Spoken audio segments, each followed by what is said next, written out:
ലെബനനിൽ കരയാക്രമണം ആരംഭിച്ചതിന് പിന്നാലെ ടെൽ അവീവിനെയും ജെറുസലേമിനെയും ലക്ഷ്യം വെച്ച ഇറാൻ ഇസ്രയേലിലേക്ക് നൂറുകണക്കിന് ബാലിസ്റ്റിക് മിസൈലുകൾ വർഷിച്ചു. തിരിച്ചടിച്ചാൽ ഗുരുതര പ്രത്യാഘാതങ്ങൾ ഉണ്ടാകുമെന്ന് ഇറാന്റെ മുന്നറിയിപ്പ്.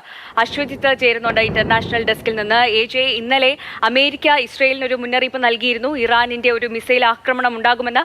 ആ ഒരു മുന്നറിയിപ്പ് വന്ന് മണിക്കൂറുകൾ തികയുന്നതിന് മുൻപാണ് ഇത്തരത്തിലൊരു മിസൈൽ ആക്രമണം ഉണ്ടായത്. പക്ഷേ ഇസ്രയേലിന്റെ അയൺ ഡോം സംവിധാനം ഉപയോഗിച്ച് എല്ലാ മിസൈലുകളും തടയാൻ അവർക്ക് സാധിച്ചു എന്ന് ഇസ്രയേൽ പറയുന്നുണ്ട്. നോക്കൂ, പശ്ചിമേഷ്യയുടെ കാര്യം നോക്കുമ്പോൾ അതിസങ്കീർണമാവുകയാണ് സാഹചര്യം. ഇതിൽ ഇസ്രയേലിന്റെ ഭാഗത്തു നിന്ന് ഒരു തിരിച്ചടി ഉണ്ടാകുമെന്നത് ഉറപ്പാണ്. അത് ഏത് രീതിയിൽ ഏത് വിധേയമാകുമെന്നത് ആശങ്കയുണ്ടാക്കുന്ന ഒരു സാഹചര്യം തന്നെയല്ലേ അശ്വജിത്ത്? സന്ധ്യ, തീർച്ചയായും നമ്മൾ ഇന്ന് ലോക അഹിംസാ ദിനമാണ്. മഹാത്മാഗാന്ധിജിയുടെ പിറന്നാൾ കൂടിയായി ഇന്ന് അഹിംസാ ദിനമാണ്. പക്ഷേ ഇന്നത്തെ ഈ പ്രഭാതത്തിൽ നമുക്ക് ആദ്യം പങ്കുവെക്കാനുള്ളത് അത്ര ശുഭകരമായ വാർത്തയല്ല, ഒട്ടും അഹിംസയോട് ചേർന്ന് നിൽക്കുന്ന വാർത്തയല്ല എന്നുള്ളത് തന്നെയാണ്. അതൊരു നിരാശയാണ്. പക്ഷേ സ്ഥിതി അതീവ ഗുരുതരമാണ്. പശ്ചിമേഷ്യ ഒരുപക്ഷെ ഒരു യുദ്ധത്തിലേക്ക്, തുറന്ന യുദ്ധത്തിലേക്ക് അല്ലെങ്കിൽ കടുത്ത യുദ്ധത്തിലേക്ക് നീങ്ങുമെന്ന സാഹചര്യമാണ് നിലവിൽ ആ മേഖലയിൽ നിന്നും റിപ്പോർട്ടുകൾ പുറത്തു വരുന്നത്. സന്ധ്യ തുടക്കത്തിൽ പറഞ്ഞതുപോലെ തന്നെ കഴിഞ്ഞ ദിവസം രാത്രി തന്നെ കൃത്യമായ മുന്നറിയിപ്പുണ്ടായിരുന്നു. ഇറാന്റെ ആക്രമണം ഇസ്രായേലിന് നേരെ കൃത്യമായ ആക്രമണം ഉണ്ടാകുമെന്ന്.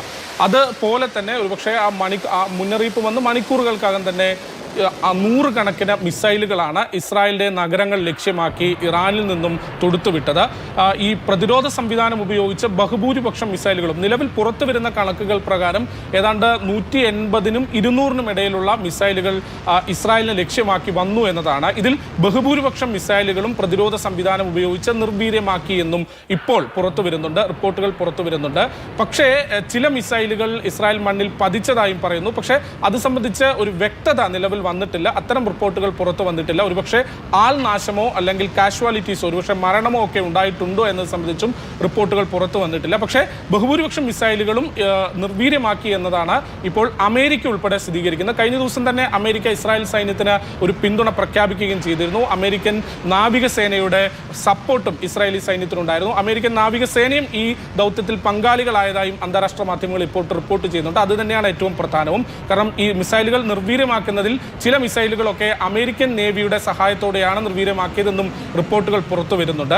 ഒപ്പം തന്നെ ഇതിന് പിന്നാലെ ഇതിന്റെ രാഷ്ട്രീയ സാഹചര്യം പരിശോധിച്ചാൽ ഈ മിസൈൽ വർഷത്തിന് തൊട്ട് പിന്നാലെ തന്നെ അമേരിക്ക ഈ സ്ഥിതിഗതികൾ വളരെ ശക്തമായി നിരീക്ഷിക്കുകയും പ്രസിഡന്റും വൈസ് പ്രസിഡന്റും ഉൾപ്പെടെയുള്ള ഉന്നത സംഘത്തിന്റെ ഒരു യോഗം അമേരിക്കയിൽ ചേരുകയുണ്ടായി. അതിന് പിന്നാലെയാണ് അമേരിക്ക ഔദ്യോഗികമായി തന്നെ ഇസ്രായേലി സൈന്യത്തിന് പിന്തുണ നൽകാൻ അമേരിക്കൻ സൈന്യത്തോട് നിർദ്ദേശിച്ചിട്ടുള്ളത്.